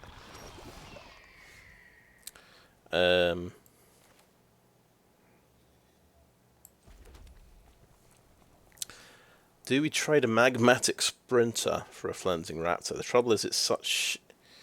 I could just sit on the card. But what I can do is just give my Plague Nurse some oil counters and attack with it.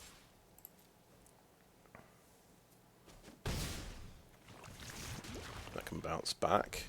Then it's another permanent with oil counters, right? Has to be an artifact or a creature. Okay, that's a good blocker.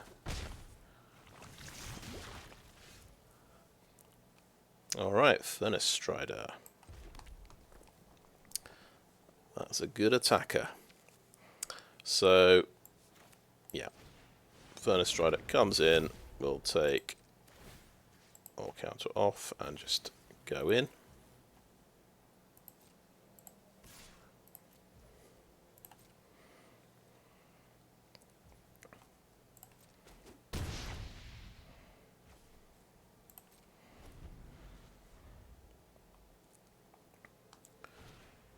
Oh no, that is a big creature.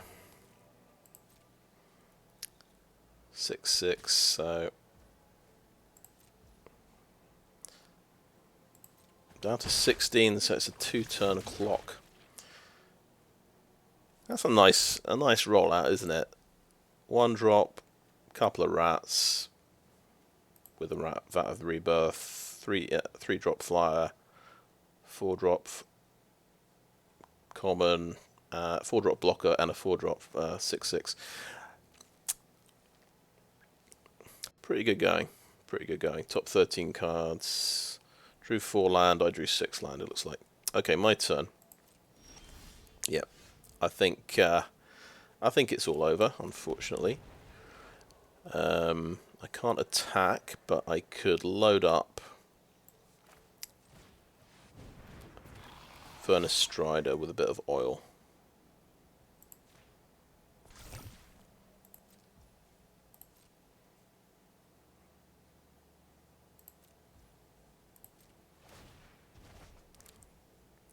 I mean, it's obviously not over just yet.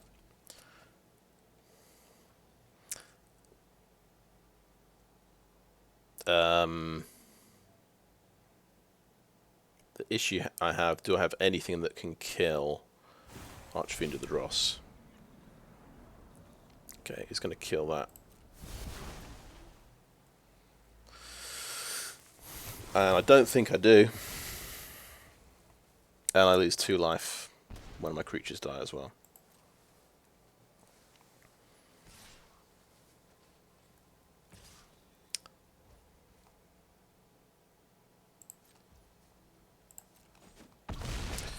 I'd need the fight card and a Death Toucher. So I'd need to draw 2 cards. And this... Yeah, I'd need to tap both my green to sacrifice this. I need 2 green. Yeah, it's not... I don't think it works. Atraxa Skitterfang. So I can fly in and... Oh. Fly... No, I give lifelink. Give lifelink. Skitterfang. Now, does the Sprinter achieve anything here? Is also what I'm thinking. I think I want to sacrifice that for the card. Because there's an outside chance here that...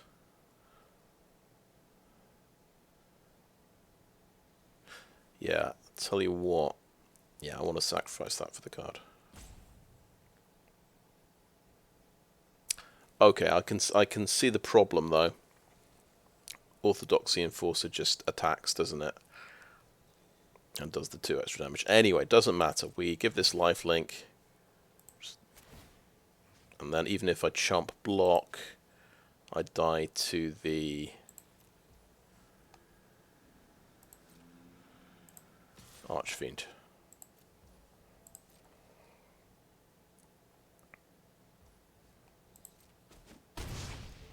So I get to 10 life, but I'm taking 8.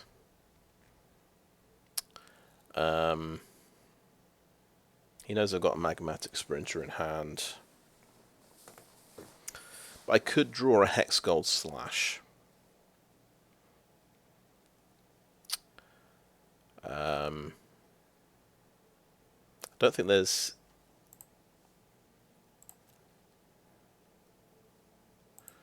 Okay, I'm going to do the card. Now. I'm going to pretend it's something amazing.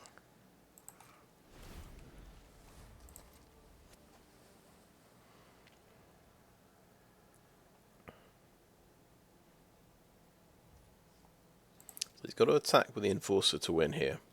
Yeah, he does. Good game.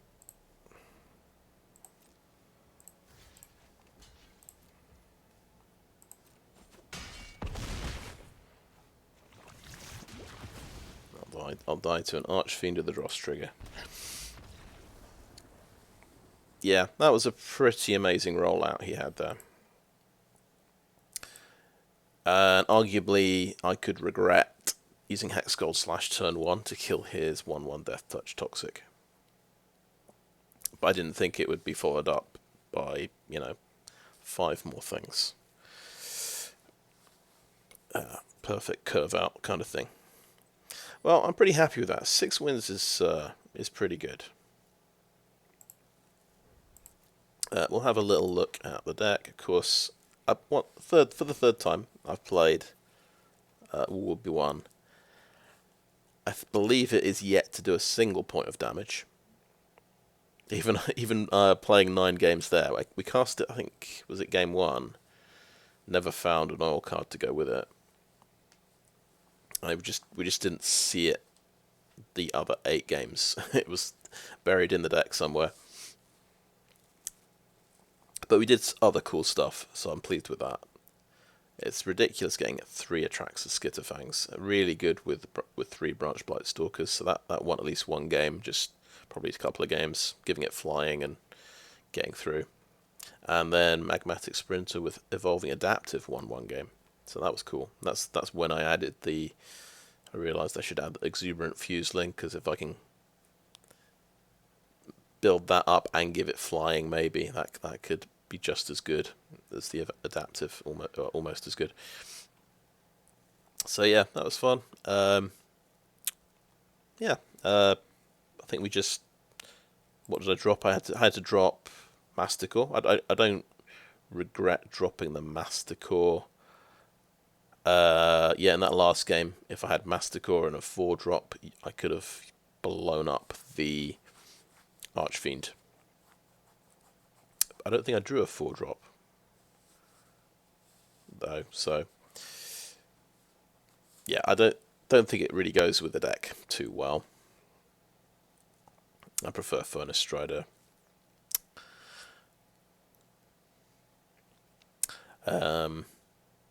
Yeah, and I did end up dropping and then adding the Plague Nurse back when I was impressed by the poison side of the deck, and then dropping it again for the extra 1-drop, the Fuseling. Seemed to make sense. Yeah, other oil cards I didn't play: Forgeheimer Centurion, Swordblade Scamp. So Swordblade Scamp and Vindictive Flamestoker. I realised I don't have very many non-creature spells because I've got 18. So I've got 5 non-creature spells. So they're probably going to struggle to get counters. And this needs other things to die to get counters. I had better options in the 3-drop slot. I had the 3 Skitterfangs, 2 Basilisks, and the Sprinter. So this guy, yeah, often gets dropped. He's a bit of a filler card, I think.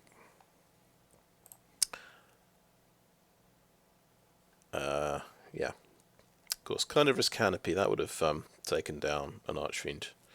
But it is a 3-drop thing as well. Maybe Plague Nurse isn't doing all that much in the deck. And we should have dropped the second one for the Canopy. Because, yeah, well, basically 3/4 Toxic 2, isn't it? We've got a few toxic things. Maybe a Canopy would have been good. Obviously, with 20/20 hindsight. And I don't think we missed the Dune Movers that much. I do like them for fixing dodgy hands. I think we had one bad... one sort of dodgy opening hand that didn't work itself out too well. And that's the Marder Curve. Yeah, so pretty cool. And I'll claim my prize. Cool. I think that is a video. Thanks for watching.